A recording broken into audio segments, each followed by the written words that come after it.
Role model, ആദർശ മാതൃക, എങ്ങനെയാണ് നമുക്കൊരു റോൾ മോഡൽ ആകാൻ സാധിക്കുന്നത്, അല്ലെങ്കിൽ മറ്റുള്ളവരൊക്കെ എങ്ങനെ ഒരു റോൾ മോഡൽ ആക്കാൻ പറ്റും എന്ന് നമുക്കൊന്ന് ചിന്തിക്കാം.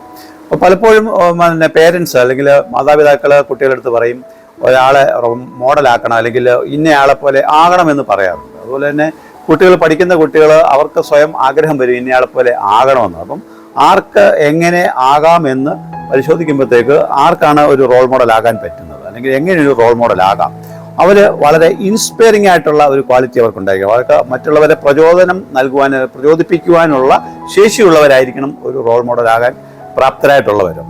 അവർക്ക് ഗൈഡ് ചെയ്യാനുള്ള ഒരു ക്വാളിറ്റി അല്ലെങ്കിൽ ആ ഒരു പ്രാപ്തി അവർക്കുണ്ടാകണം. അതായത് മറ്റുള്ളവർക്ക് മാതൃകയാക്കാൻ പറ്റുന്ന ആളായിരിക്കണം ഒരു റോൾ മോഡലാകേണ്ടത്. അവരെ നോക്കി പഠിക്കുവാനായിട്ട് ഒരുപാട് കാര്യങ്ങൾ, അവരുടെ സക്സസ് സ്റ്റോറീസ് അല്ലെങ്കിൽ ഫെയിലിയേഴ്സ് ഉണ്ടാവും. ആ ഫെയിലിയേഴ്സിൽ നിന്നും സക്സസ്സിൽ നിന്നും പാഠം ഉൾക്കൊണ്ട് വളർന്നു വന്നവരായിരിക്കും പലപ്പോഴും റോൾ മോഡലായിട്ട് നമ്മൾ ഉയർത്തി കാട്ടുന്നത്.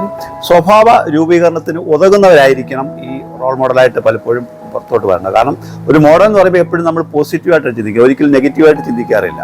ഇപ്പോൾ നെഗറ്റീവ് ക്യാരക്ടർ അല്ല, പോസിറ്റീവ് ക്യാരക്ടേഴ്സ് ആകുമ്പം അവർക്ക് നല്ല സ്വഭാവ രൂപീകരണത്തിന് ഉതകുന്ന രീതിയിലുള്ള സ്വഭാവം ഉള്ളവരായിരിക്കണം ഒരു റോൾ മോഡലായിട്ട് മുന്നോട്ട് വരേണ്ടത്. മനസ്സിലായില്ലേ? അതുപോലെ തന്നെ അവരെ ഒരു റോൾ മോഡലിന് പലപ്പോഴും അവരെ തേടി അവസരങ്ങൾ എത്തും. അപ്പം ആ ഒരു മോഡലിൻ്റെ ക്വാളിറ്റി ആണ് അവരെ തേടി അവസരങ്ങൾ എത്തുന്നത്. അപ്പോൾ ഇത് മറ്റുള്ളവർക്ക് നമുക്ക് പറഞ്ഞു കൊടുക്കാൻ പറ്റും. അവർ അങ്ങനെ ആയതുകൊണ്ടാണ് അവർക്ക് ഇന്ന അവസരങ്ങൾ കിട്ടുക, ഇന്ന ജോലി കിട്ടിയത്, ഇന്ന ശമ്പളം കിട്ടുന്നത് എന്ന് നമുക്ക് പറഞ്ഞു കൊടുക്കാൻ പറ്റും.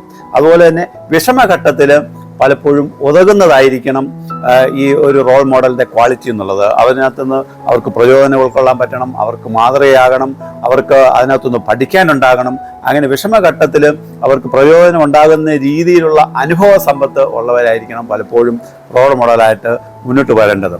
പലപ്പോഴും നമ്മൾ ഇതിലെല്ലാം അപ്രധാനമായിട്ട് എന്നാൽ പ്രാധാന്യം അർഹിക്കുന്നതുമായിട്ടുള്ള മറ്റ് പല കാര്യങ്ങളും ഒരു മോഡലിനുണ്ടായിരിക്കണം. അവരുടെ ഡ്രസ്സിങ്ങിൽ ഒരു പ്രത്യേകത ഉണ്ടായിരിക്കണം, അവരുടെ നീറ്റ്നെസ്സിൽ അവർക്ക് പ്രത്യേകത ഉണ്ടായിരിക്കണം, നല്ല രീതിയിൽ വിദ്യാഭ്യാസവും അല്ലെങ്കിൽ അറിവും അല്ലെങ്കിൽ അതുപോലെ തന്നെ പഠിത്തമുള്ളവരായിരിക്കണം.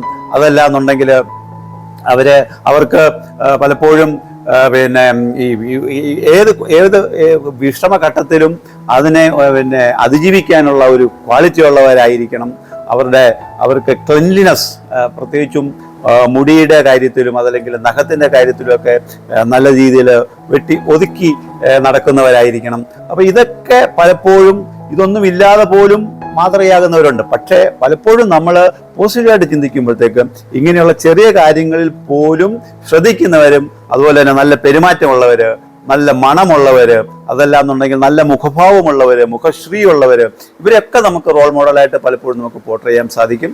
അപ്പം ഈ രീതിയിലുള്ള ക്വാളിറ്റീസ് സ്വയം ആർജിക്കുവാനോ അല്ലെങ്കിൽ മറ്റുള്ളവർക്ക് അത് ഉൾക്കൊള്ളുവാനും മറ്റുള്ളവർക്ക് പറഞ്ഞു കൊടുക്കുവാനും സാധിക്കുന്ന രീതിയിലായിരിക്കണം ഒരു റോൾ മോഡലിൻ്റെ സ്വഭാവ രൂപീകരണം അല്ലെങ്കിൽ സവിശേഷത എന്ന് പ്രത്യേകം ഓർമ്മിപ്പിക്കുകയാണ്.